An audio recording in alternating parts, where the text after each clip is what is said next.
Hello बच्चों, मैं doctor राजकुमारी शर्मा आज आपके समक्ष अशोक के फूल निबंध है जो हजारी प्रसाद द्विवेदी जी ने लिखा है। इस निबंध में उन्होंने जिस तरह से समाज में व्यक्ति का जो चरित्र चित्रण किया है, साथ ही साथ फूल के आधार पर भी अपनी उत्साह और अपनी व्यथा दोनों रूपों का वहां पर एक तरह से हम ये कहें कि वर्णनात्मक, विवेचनात्मक और एक हम विवरणात्मक रूप में इस निबंध को प्रस्तुत किया है। फूल का अर्थ और महत्व हमारे जीवन में बहुत ज्यादा है, क्योंकि हमने जब से एक तरह से पढ़ा है या देखा है, तो उसमें हम फूलों का जो अर्थ है और महत्व है उसे भिन्न भिन्न रूपों में हम समय के अनुसार व्यक्त करते हुए दिखाई देते हैं। यहाँ पर फूल का अर्थ है पुष्प, कुसुम और प्रसून आदि नामों से अभिहित किया जाता है। हर पुष्प का या ये कहें कि हर फूल का अपना एक महत्व होता है और वह अपने महत्व के द्वारा ही अपना रूप स्वरूप प्रतिपादित करते हुए दिखाई देता है। हमने अपने जीवन में अनेक प्रकार के फूलों में अनेक प्रकार के रंगों का रूप स्वरूप देखा है और समय समय पर ये फूल अपनी किस तरह से क्रिया को, प्रतिक्रिया को अभिव्यक्त भी करते हुए दिखाई देते हैं। अशोक के फूल में डॉक्टर हजारी प्रसाद द्विवेदी जी ने यहाँ पर बताया है कि किस तरह से भारतीय संस्कृति और जीवन में अशोक के फूल का क्या महत्व रह गया है या किस तरह से उस महत्व में अनेक प्रकार की विसंगतियां, विषमताएं उत्पन्न हो गई है, जिसके कारण इन फूलों का जो रूप स्वरूप है वह नष्ट होते चला गया है। सामंतीय सभ्यता, संस्कृति और परिकृष्ट रुचि का यहाँ पर अर्थ व्यक्त किया गया है। अशोक के फूल में आचार्य हजारी प्रसाद द्विवेदी ने सामाजिक सांस्कृतिक व्यवस्था के प्रति अपने विचार का रूप स्वरूप अभिव्यक्त किया है। भारतीय परंपरा के अनुसार अशोक के फूल के दो रूपों की यहाँ पर चर्चा की गई है। सर्वप्रथम श्वेत पुष्प और दूसरा है लाल पुष्प, यानी कि सफेद फूल और लाल फूल के बारे में उन्होंने बताया है। श्वेत पुष्प यानी कि सफेद फूल का यहाँ पर क्या अर्थ है? यहाँ पर हम देखते हैं कि सब फूलों के अलग अलग रंग के कारण उनकी उपयोगिता, उनका महत्व तो सिद्ध होता ही है। साथ ही ये भी बताने का यहाँ पर निबंधकार ने प्रयास किया है कि श्वेत जो फूल है वह किस तरह से तांत्रिक क्रियाओं के आधार पर उसकी महत्ता और उपयोगिता का जो भाव है वह अनेक रूपों में चित्रित करते हुए दिखाई देता है। अगर हमने इतिहास पढ़ा है तो हम देखते हैं कि आदिकाल से लेकर भक्ति काल तक या फिर प्राचीन काल से लेकर हम आधुनिक काल तक किस तरह से इन फूलों के आधार पर लोगों के जो स्वार्थ है, जो अर्थ है, वह भी बदलते हुए दिखाई दिए है। तो कवि बहुत ज्यादा चिंतित है, गंभीर है कि किस तरह से वातावरण के अनुसार या समय अनुसार ये परिवर्तन देखने को जो मिल रहा है वह कहीं ना कहीं मन को, हृदय को एक तरह से आघात पहुंचाता हुआ दिखाई देता है। क्योंकि हम जिस अर्थ में जिस व्यक्ति को, जिस वस्तु को वहां पर उसका प्रयोग, उपभोग करते हुए दिखाई देते हैं, उसमें एक बड़ा परिवर्तन आ जाता है, तो कहीं ना कहीं मानस या व्यक्ति के उस रूप को वह एक तरह से स्वीकार नहीं कर पाता, जिसके कारण अनेक प्रकार की विडंबनाएं वहां पर उत्पन्न होती हुई दिखाई देती है। लाल पुष्प से यह हमारा तात्पर्य है, लाल फूल से यह हमारा तात्पर्य है कि हमारे जो सोचने की जो ताकत है या स्मृति वर्धक रूप का यहाँ पर चित्रण किया गया है कि किस तरह से श्वेत और लाल फूल अपने आधार पर अपनी क्रियाओं को वहां पर व्यक्त करते हुए दिखाई देते हैं। अशोक का फूल, यहाँ पर आचार्य हजारी प्रसाद द्विवेदी जी ने अशोक के फूल के रूप में अनेक प्रकार के महत्व का रूप यहाँ पर सार्थक रूप में अभिव्यक्त किया गया है। विशाल सामंतीय सभ्यता का चिन्ह माना जाता है अशोक का फूल। सामंतीय व्यवस्था में परिवर्तन आने से आक्रोश के कारण इसमें हम देखते हैं कि अनेक प्रकार की विडंबनाएं, विसंगतियां चित्रित होते हुए भी दिखाई देती हैं। पर सामंतीय व्यवस्था में परिवर्तन आने से अशोक के फूलों की जो महिमा है एवं गरिमा है, उसमें भी कहीं न कहीं हम ये कह सकते हैं समयानुसार वह परिवर्तित होता जा रहा है। कई बार हम उसे नाश के ओर के रूप में भी देखते हैं, नष्ट के रूप में भी देखते हैं कि इस तरह से उसके साथ-साथ जो क्रिया-प्रतिक्रिया जुड़ी है, उनमें किस तरह से अभाव की जो स्थिति है वह उत्पन्न होने लगी है। यानी कि फूलों के आकर्षक सौंदर्य का जो चित्रण किया है, उसमें कवि ने अनेक प्रकार से प्राचीन काल में किस तरह से हमारे ग्रंथों के आधार पर, हमारे उपनिषदों के आधार पर, हमारे हम कहते हैं कि किस तरह से अनेक प्रकार की स्थिति परिस्थितियों के अनुसार इन फूलों का जो मादक रूप है वह उसका चित्रण हम करते हुए दिखाई देते हैं। तो किस तरह से समय अनुसार इसमें परिवर्तन आ रहा है। सामाजिक आधार पर भी हम देखते हैं अशोक के फूलों का महत्व घट गया है। हम प्राचीन सभ्यता या प्राचीन काल में देखते हैं तो फूलों का जो एक तरह से जब हम देखते हैं कि किसी भी तरह का वार था, त्योहार था, उसमें उत्सवों में हम देखते हैं कि फूलों के द्वारा जो सजावट होती हुई दिखाई देती थी, आज कहीं न कहीं वो विलुप्त होती चली जा रही है। तो कवि का मन उन चीज़ों से लेकर भी एक तरह से मन में विरोध, रोष की भावना उत्पन्न होते हुए दिखाई देती है कि किस तरह का समय यहाँ पर आ गया है कि उसमें फूलों के जो सौंदर्य है, उसकी कमनीयता है, उनका मनोहारी रूप है, उसमें अनेक प्रकार से समाज में जो व्यक्ति है वह अनेक प्रकार से अपनी हित के अनुसार उसमें परिवर्तन करते हुए वहाँ पर प्रतीत होता हुआ दिखाई देता है। यहाँ पर बताया गया है कि किस तरह से कामदेव के आधार पर 5 बाणों का यहाँ पर प्रयोग किया गया है, क्योंकि कामदेव हमारे यहाँ पर एक तरह से सौंदर्य के देवता माने जाते हैं और उन्होंने 5 प्रकार के यहाँ पर जो बाण बताए हैं उसमें सौंदर्य का जो रूप यहाँ पर प्रस्तुत किया है वह देखते ही बनता दिखाई देता है। हमारे यहाँ पर हम देखते हैं कि प्राचीन सभ्यता के अनुसार यानी कि प्राचीन काल में अशोक के फूल का कैसे सम्मान करते हुए दिखाई देते थे। हम वृक्षों के माध्यम से, क्योंकि हम भारतीय संस्कृति के अनुसार हमारे समाज में वृक्षों की जो पूजा होती थी उसका भी बहुत ज़्यादा महत्व था और ये माना जाता था कि वृक्षों में कहीं ना कहीं देवताओं का भी वास होते हुए दिखाई देता है। हम पीपल की पूजा करते हैं, हम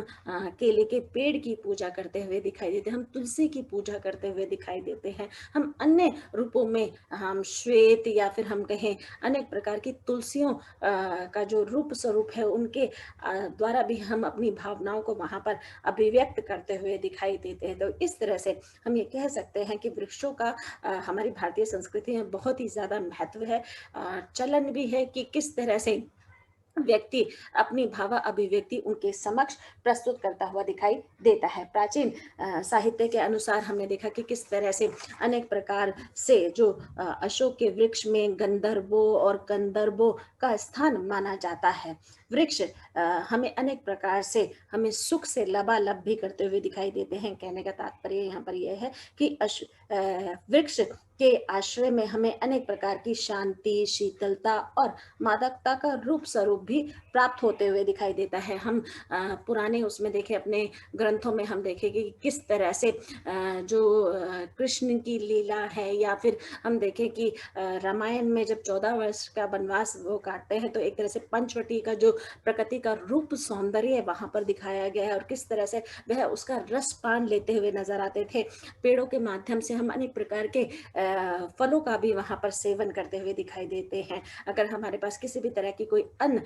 खाद्य पदार्थ का रूप या सामग्री वहाँ पर उपलब्ध नहीं होती तो हम इन फूलों या इन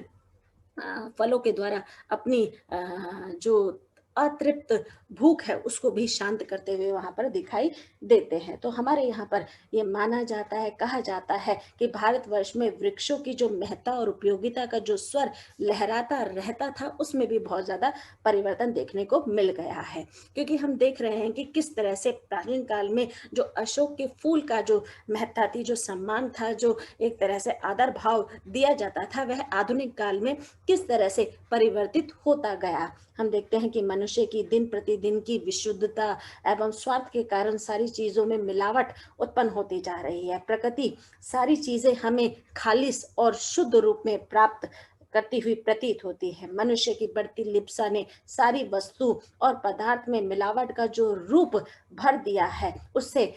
मनुष्य की जो लिप्सा है वह कभी शांत होते हुए दिखाई नहीं देती। सारी चीजें शुद्ध होते हुए भी हम केवल उसे अशुद्ध रूप में प्राप्त करते हैं, क्योंकि प्रकृति तो हमें शुद्ध रूप में ही सारी चीजें दे रही हैं। केवल धरती पर उत्पन्न मनुष्य ही विशुद्ध है, जिसके कारण अनेक प्रकार की विषमता और विसंगतियों का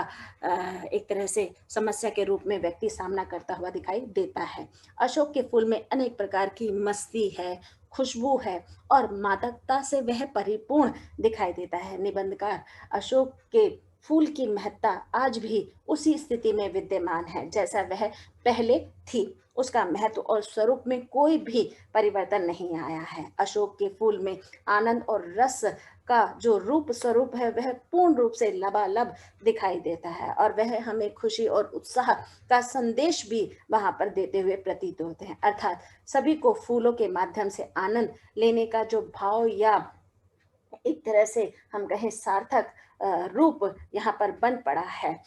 फूलों से हमें कभी भी किसी भी तरह की कोई भी उदासी वहाँ पर नहीं होती है, और न ही निराशा का हमें संकेत मिलता है। पर मानव या मनुष्य की बढ़ती आकांक्षा, इच्छाएं जब संसार को या समाज को किसी तरह से एक तरह से विशुद्ध करती हुई चलती है, तो उसमें मानव की जो अलिप्त इच्छाएं हैं वह कहीं ना कहीं व्यक्ति, संसार या समाज को वह दूषित करती हुई चलती है, जिसके कारण समाज अनेक आधारों पर पीड़ित रहते हुए वहां पर दिखाई देता है। कहने का तात्पर्य यहाँ पर यह है कि किस तरह से व्यक्ति अपने स्वार्थ के अनुसार ही कार्य करता हुआ वहां पर दिखाई दे रहा है। अशोक के फूल में निबंधकार ने प्राचीन काल में पौराणिक कथाओं, ग्रंथों और उपनिषदों के माध्यम से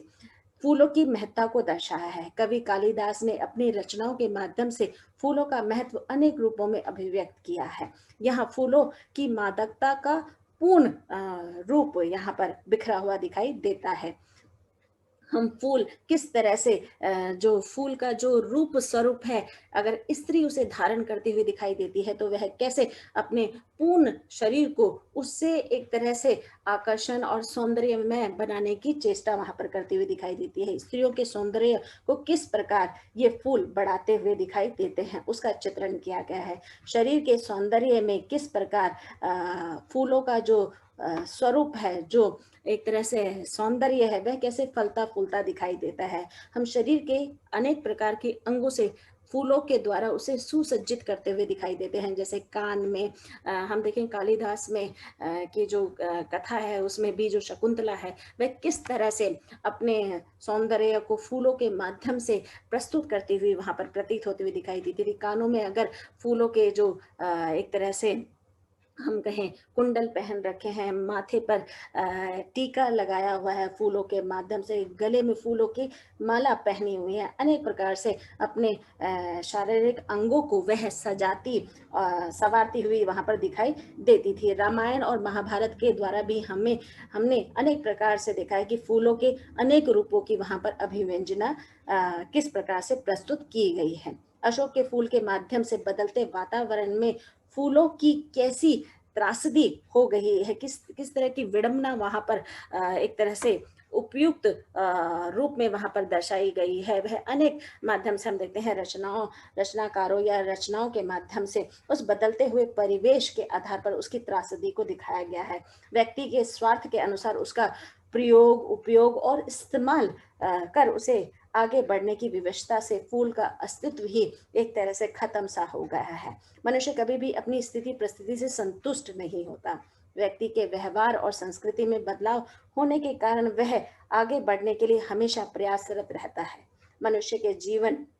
जीने की प्रबल इच्छा ने कितनी सभ्यता और संस्कृतियों का विकास और पतन का क्रम देखा है, ये हमारे इतिहास से मालूम होता हुआ दिखाई देता है। जातियां और संस्कृतियां किस तरह से विकसित, उन्नत उन्नत भी हुई और किस तरह से हम उसको नष्ट और नाश के कारागार ये या एक तरह से उसकी स्थिति तक वहां पर हम लेकर भी गए हैं, उसको भी अनदेखा नहीं किया जा सकता। लेकिन व्यक्ति की जीने की इच्छा ने सबको एक तरह से आहत कर अपने विषय में सर्वप्रथम रूप से वहाँ पर जो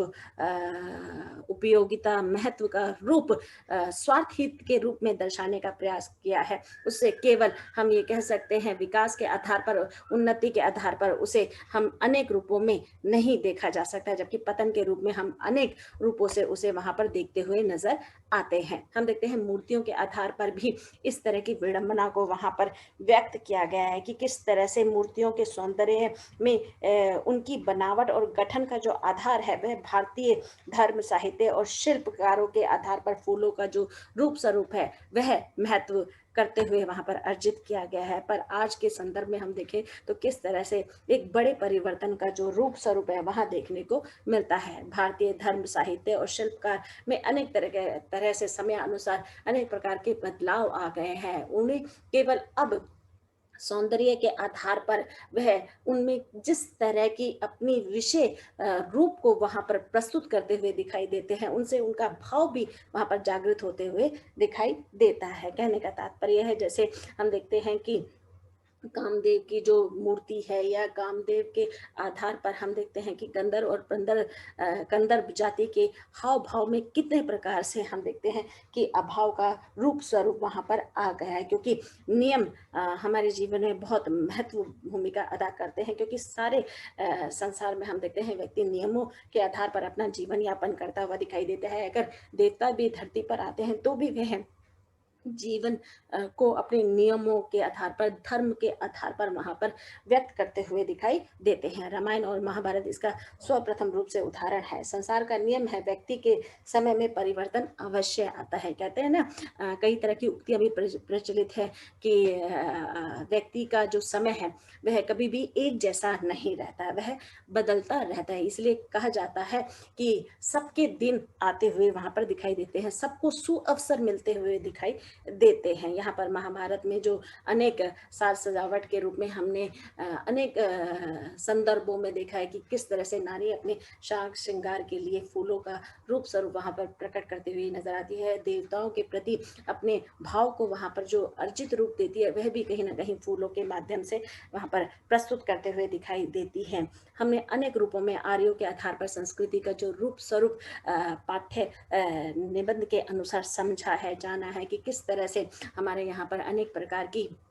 जातियां, अनेक प्रकार के परिवार वहां पर हुए। जैसे भारोपीय परिवार है, आर्य परिवार के आधार पर हमने अनेक प्रकार की संस्कृति का जो रूप स्वरूप है वह उसे हमने चखा है, उसको हमने एक तरह से अपने जहन में विकसित होते हुए देखा है। उसके भाव को, धर्मों के आधार पर भी हम फूलों की महत्ता का जो रूप स्वरूप है वह व्यक्त करते हुए दिखाई देते हैं। धर्मों के आधार पर विद्वानों का मत है कि ज्ञान और वैराग्य का महत्व दिया जाता है, पर आज उसका महत्व भी हम देख रहे हैं कि धीरे धीरे खत्म होता चला जा रहा है। अनेक प्रकार के रूपों में हम देखते हैं वर्तमान समय में अशोक के फूलों का जो अर्थ परिवर्तन है वह कहीं ना कहीं स्वार्थ के आधार पर निष्ठ होते हुए दिखाई देता है, क्योंकि व्यक्ति अपनी स्वार्थ की जो इच्छा है उसको कभी भी समाप्त नहीं करना चाहता। उसमें अनेक प्रकार से वह अपनी विकृतियों का जो रूप स्वरूप है वह धारण करते हुए दिखाई देता है, यानी कि अपने आधार पर वह जीवन को किस तरह से जोड़ता है, मोड़ता है और उसे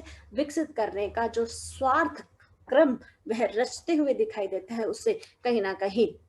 व्यक्ति के जो अहित या हित के रूप में जो शक्तियां काम करते हुए दिखाई देती हैं उनमें कहीं ना कहीं व्यक्ति का स्व प्रथम रूप से हित तो छिपा ही होता है, और वह कहीं ना कहीं समाज के प्रति अपने जो अव्यवहार है उसको भी प्रदर्शित करते हुए दिखाई देता है। विशुद्ध संस्कृति का अभाव देखने को यहाँ पर हमें मिलता है, या अहंकार के कारण जीवन किस तरह से नष्ट होता चला जा रहा है उसका भी रूप स्वरूप यहाँ पर प्रस्तुत करने का प्रयास किया है। मध्य युग में हम देखते हैं मुस्लिम शासकों ने समाज में विलासिता का जो रूप एक तरह से अंकित किया, उसे नष्ट एक तरह से संस्कृति को हमारी कर दिया, और संस्कृति को दोबारा से एक नए क्रम में लाने का जो प्रयास है उसमें कहीं ना कहीं हम देखते हैं कि हमारी संस्कृति हमसे छूटती जा रही है। हमारी जो सभ्यता है, हमारी जो परंपराएं है, जो हमारे मान्यता है, वह कहीं ना कहीं हम पूर्ण भाव से वहां पर अर्पित करते हुए या समर्पित करते हुए नहीं दिखाई देते, जिसके कारण अनेक प्रकार से हमारे मन में विकृतियां जन्म ले रही हैं। उन विकृतियों से हम देख रहे हैं कि जो हमारे मन की जो एक तरह से भाव भूमि है, उसमें अनेक प्रकार के कंकड़ पत्थर या स्वार्थ या फिर अनाचार, अत्याचार, शोषण के रूप वहां पर साकार होते हुए दिखाई देते हैं। अंत में कहा जा सकता है कि हजारी प्रसाद द्विवेदी जी ने अशोक के फूल में वर्तमान के प्रति वह बहुत ज्यादा चिंतित दिखाई देते हैं, जिसके कारण उन्होंने इस निबंध में अनेक प्रकार के व्यंग भी समाज के अनुसार, समय अनुसार, वातावरण के अनुसार, परिवर्तन के अनुसार, बदलाव के अनुसार अनेक रूपों में वहां पर एक तरह से अभाव या भाव दोनों रूपों में प्रस्तुत करने का प्रयास किया है। धन्यवाद।